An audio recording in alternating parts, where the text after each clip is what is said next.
you gotta help me break the ice, Gracie. Do you know how to break the ice? Can you be part of my intro? Woo. Oh, this lighting is really weird in the afternoon. Like, kind of creepy. So 2017 has been kind of a big year for me, I guess. A big year in terms of things that I've learned and big realizations that I've come to just, you know, in my brain. I started my YouTube channel. It was like October last year, but I kind of just really got into it from the start of this year. So I've learned so much my first year of that. And I also managed to fit in a whole lot of travel in this year as well. So I've learned a lot from that. I feel like every year that I get older, you learn something new. And then when I'm 30 years old, I'm sure I'll look back at this video and I'll be like, wow, Hannah, you don't know anything about the world. So every year, everyone's learning new things all the time, of course, but this is where I'm at right now. Think of this as kind of like video diary, so I can look forward to this in the future to see how little I actually knew. So the first thing that I've realized, because this year I've managed to travel so much, literally every single place that I went to, you go to like the main tourist area and you're like, oh yeah, this is really pretty, wow, how beautiful.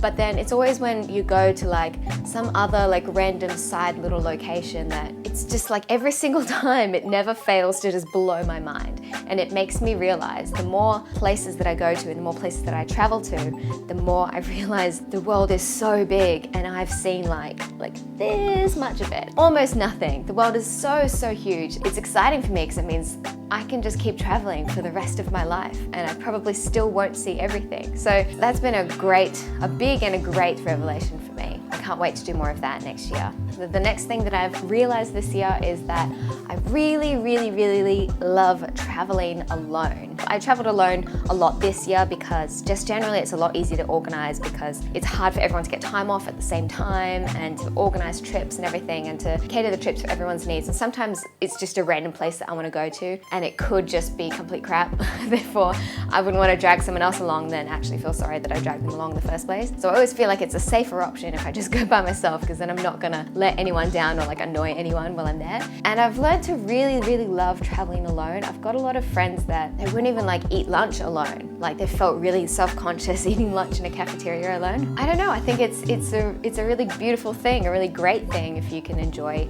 just being by yourself and having only your own company there. To be honest, it's not loneliness that gets me when I'm traveling alone. It's more that I'll go to a place that's really amazing and really beautiful and I'm just looking at it like, is anyone else seeing this? This is incredible. And it's kind of hard if you don't have someone else there to share it because you just instantly want to tell your friends, you want to show everyone, which I think is why I love filming things so much, is that it's the best way to share your travel experiences because you can take photos of places, but it hardly ever looks exactly like the picture that you took. But if you're taking videos, especially like vlog style, nothing about it is manicured or, you know, perfected or like perfectly set up shots or anything like that. It's just life as you're going, as you're doing it. And it's the most perfect way to see what a place is actually like before you go there. So I've really enjoyed that. Also when I'm traveling alone, because obviously I'm making lots of videos of it, I don't feel so like cringy, just being like, oh wait, hold on, let me film this over here and then let me film this over here. And yes, traveling alone does come with dangers, especially as a female. There's obvious places that I would never travel to alone, and there's definitely countries that I would only ever travel with my boyfriend, but I think there's only so much caution you could take before it just inhibits your ability to, you know, live your life to the fullest. I don't know, that sounds really cliche. And even some of the most safest countries like Japan and Singapore, I've had bad experiences in both of them. So it's not, I don't know, I feel like I'm just gonna keep living my life anyway and I'll be as safe as I can. I feel like there's only so much caution you can take before it stops you from having fun, basically. Yeah. Okay, so this next one is something that I've never mentioned on this video. I've hardly even mentioned to all of my friends, and it's only been a shift, like a change that I've made in the past month or so, and that is going vegan. Yeah, I think the change came about because, I don't know, it's kind of hard to explain. Like if I'm just gonna put it as a whole, I'm not doing becoming vegan for the health issues, I'm doing it for animal welfare. I swear like way more people have issues with me being vegan than I would have issues with them eating meat. I don't know, like I've never felt like so like attacked. No, I don't know. Ooh, millennial. No, but there's already, I've only been doing it for like a month, but there's already been many cases of friends or family or whatever just making like slight comments here and there, or like making these jokes that they're not really that funny, but you know, you just kind of like giggle along anyway. And like, to be honest, I'm not offended by any of them, but it's kind of funny to see people's reactions to it. Some people are like completely cool with it. They're like, oh, that's cool, interesting, tell me more. Some people are just like shocked, like, oh my God, why would you do that? Honestly, at the moment though, because it's like only my first month into it, I'm still figuring out how, like, the best way for it to fit into my life, whether I become a flexitarian, which is what my friend told me about the other day, which is basically like you're a vegan at home, and then when you go outside or you're eating at restaurants or eating with friends or whatever, you're flexible, meaning like if meat is on the menu, then you could eat meat or dairy or eggs or whatever it may be. But honestly, the biggest thing that I've learned from it is that it's a lot easier than I thought it would be. Like, a lot easier. I really don't miss meat, and I don't really miss dairy. I miss the convenience of dairy because you can just buy ice cream anywhere you go, and I love ice cream. But also, it's been really rewarding in terms of, like, I never thought that I would feel like compassionate. Oh, that's makes it sound like I'm a really cold person that never feels compassion. But like, I wasn't expecting to feel so kind of like at peace with the world. I sound really hippie. It's a really wonderful feeling. So yeah, that's been a really surprising thing for me. So another thing that I've learnt this year, and this has been a huge thing for me, and that is how to truly not care what other people think about you. So I think everyone likes to say like, oh, I don't care what people say, I don't care what they think about me, whatever. But it's very, very rare to meet someone who truly does not care what anyone thinks. And like, if I'm honest, I do still care definitely about some things, but if it's related to something that I'm doing for myself or for my future, other people's opinions really don't affect me anymore, unless it's like constructive criticism, someone who actually wants to help me. It's just, it's like, it's the most refreshing feeling in the world to finally not care what people think.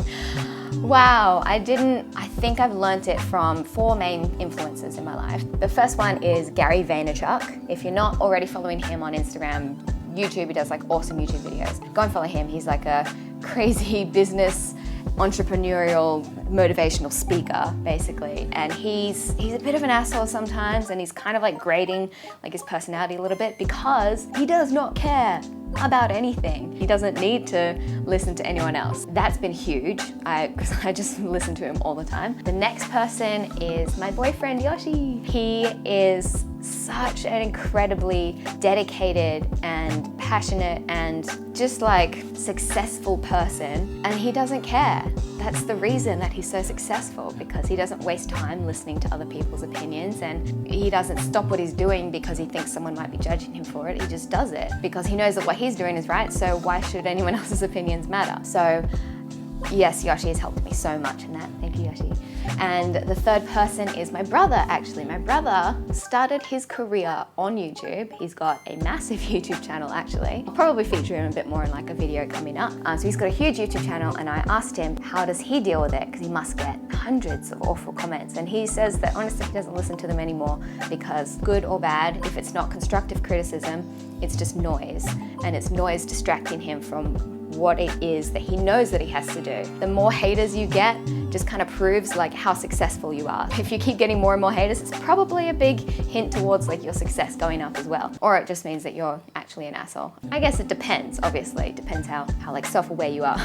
But he's taught me a great deal about how to stop listening, basically. I still listen to your comments though, definitely, but now I can read comments, like really awful comments, and just laugh at them. It's just the best feeling in the world to finally let go of that. And the fourth and final thing that's helped me stop thinking about what other people think of me, that was a big sentence, is starting a YouTube channel. So I think when you start a YouTube channel, especially if you yourself are the main feature of the channel, or like the host of the show, I guess, it opens you up to so much more like ridicule and comments from people that don't care or don't matter, and the ability to keep on going regardless of what other people are saying about you. I guess that's what has helped me so much. If I know that what I'm doing is right and what I'm doing is something that I want to do and something I'm passionate about, why does it matter what other people say about me? So yeah, it's just been great. I don't know if it's just because I'm getting older now or what, but I don't care. It's been wonderful. The last thing on my list, and it's not really a big thing, but it's just something I've learnt this year, and that's just that Instagram is really hard. I'm not good at it. I've got 2 Instagrams, my performing one, Hannah Price Performer, and then I've got my YouTube one, which is currently .Hannah, because currently Hannah is already taken. She won't reply to my messages. Anyway, Hannah Price Performer one, that's okay, because it's just like performing stuff, and I'm doing that like 3 pictures in a row thing, so like that's the way that I keep it organized and it looks good. But currently Hannah one, I don't know whether to make it like a theme or just like personal life stuff. I don't know. Like major props to people who can manage to do that, like the color scheme, color palette thing, but that's a lot of effort. It's a lot of effort. So those are the main 5 things that I've learnt this year. What have you learnt this year? Specifically to this year, I'd really love to hear what people have learnt and whether you came across similar realizations as me when you got a bit older or when you started YouTube or traveling, whatever it may be. So yeah, I hope you like this video. I'm doing a lot of like sit down talking videos at the moment because to be honest, things are crazy right now. It's like Christmas in 2 days. Yoshi gets here tomorrow morning and then I'm going on a family holiday and I'm trying to like film things and bake things and organize my life, and it's very difficult right now. So I hope that you've enjoyed this video. Give it a thumbs up if you like it and subscribe for more. But let me know in the comments if there's any kinds of videos you'd like me to make or any videos you'd like me to make with Yoshi. That would be great. And yes, I will see you next time. Bye.